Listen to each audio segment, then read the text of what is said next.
اس کو اگر آپ کرنٹ سناریو میں لے کے آ جاؤ، میں کہوں گا کہ ساحل الدین صاحب ایک ایسی انڈرسٹینڈنگ دے رہے ہو، وہ کہہ رہے کہ جی 1924 سے پہلے ہو نہیں سکتا تھا بٹ اب ڈیولپ ہو گئی، ضرورت بھی ہے، let's assume that's the case.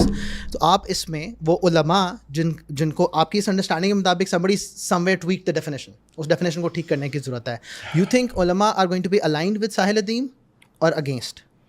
How do you sort that? So now they are against. ٹھیک ہو گیا. So now they are against. Are you going to bypass them and وہ یوتھ جس کو 30 سال کے اندر ریڈی ہونا ہے وہ ڈائریکٹ ساحل الدین ٹرین کرے گا اور ان کو وہ نئی ڈیفینیشن دے کے کنونس کرے گا، یا somehow you think کہ وہ آپ کی ڈیفینیشن پہ کہیں ری پروگرام ہو سکتے ہیں؟ بیکاز دیکھیں جب یہ کنفرنٹیشنل مائنڈ سیٹ ہے نا کہ لیٹس سے وہ اتنے سالوں جب کنفرنٹیشن ہوتی ہے ہیٹ پروڈیوس ہوتی ہے، ہیٹ پروڈیوس نہیں ڈسیمینیشن کی اسکوپنگ بڑھ جاتی ہے.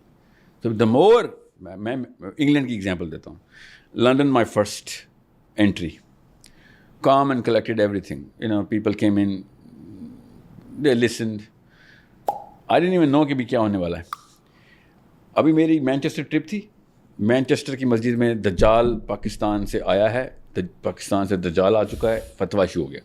مسجد والوں نے کہا کہ میرے مسجد میں بیان تھا جیسے پہلے آپ کا عقیدہ ٹیسٹ کریں گے پھر آنے دیں گے. کر لو عقیدہ ٹیسٹ، مجھے کیا ہے عقیدہ ہی، پھر تو کوئی مسئلہ نہیں مجھے.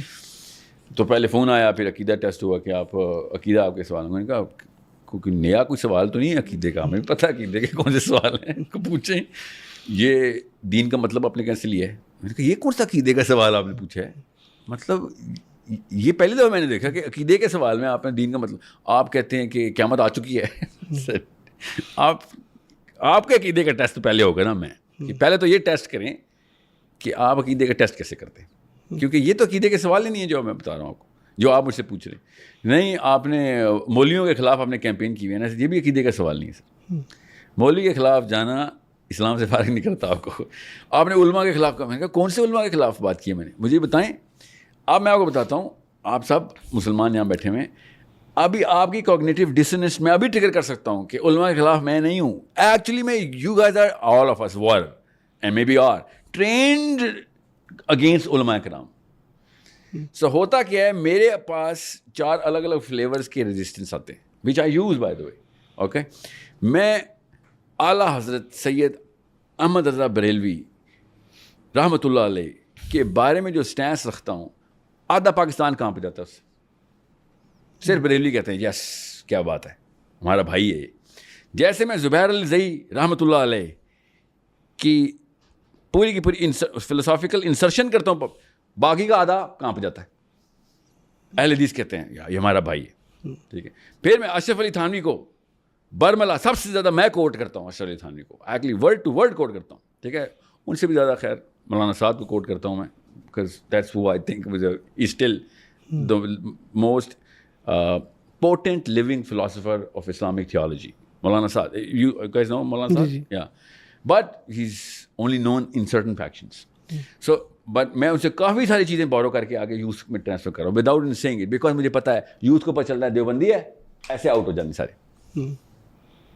سمجھ رہے؟ یہ علماء کے خلاف ٹریننگ کی بہت پرانی اسکیم ہے. میں واحد بندہ ہوں جو مولانا اسحاق کو اپنے ماتھے پہ لگا کے چل رہا ہوں. Even though he is an اہل حدیث اسکالر، ایوری اہل حدیث از اگینسٹ ہم. جو بندیوں نے تو اگینسٹ ہونا ہی ہونا ہے اس کی، اور بریلویوں کو تو وہ ویسے ہی دجال لگتا ہے. سو یہ میں نہیں ہوں ان کے خلاف، میں مولویوں کے خلاف ہے. میرے سے زیادہ مولویوں کو نام لیتا. مسئلہ یہ میں ہر مولوی کا لے لیتا ہوں نام، اور جب میں ہر مولوی کا لے لیتا ہوں تو آدھے ادھر سے خلاف ہوتا ہے، ادھر سے خلاف ہوتا ہے. 1/4 تو مجھے کیچ ملتا ہے 1/4 کا، باقی کے سب میں دجال ہو جاتا ہوں. سو ہوتا کیا ہے، چونکہ ایک فائدہ ہوا ہے ہم سب کو جو کہ بہت بڑا نقصان ہے، مگر اس وقت ڈیموگرافک ڈرین اور جو بیسن کریٹ ہوئی اس میں فائدہ یہ ہوا ہے کہ مولویوں نے پولیٹیکل، چونکہ دین کا ڈیفینیشن پولیٹکس تھی ہی نہیں، تو انہوں نے پالیٹکس میں انٹری نہیں کی کبھی. میں آپ کو مثال دیتا ہوں، آپ میں سے کوئی دیوبندی ہے ادھر جو کہتا ہوگا میں دیوبندی؟ ٹھیک ہے، دیوبند اصل میں ایک پولیٹیکل تحریک تھی. Every one knows it. آپ مجھے بتائیں آج کسی دیوبندی یوتھ کو پکڑیں اور کہیں پولیٹیکل تحریک، تو کہے گا یہ کیسی باتیں کر رہا ہے. Deoband was the biggest gift جو کہ مسلمانوں کو سب کانٹیننٹ مل رہا ہے کہ وہی تحریک میں آؤ، شاباش، یہ اسلام سیاست ہے. جو بھی ریئیکشن تھا، پاور مجھے نہیں پتا کون سی تھی اس وقت، ہمیں گوروں کا راج تھا، ہمیں سے ضرورت تھی پالیٹکس کی اس وقت. Deoband was an east. اس کا پروڈکشن کا آؤٹ پٹ کیا ملا؟ افغانستان. ناؤ آئی کال آل دیوبندیز کہ بھائی اب تمہیں ملک مل گیا ہے، مگر تم دین کا مطلب مذہب لے بیٹھے ہو.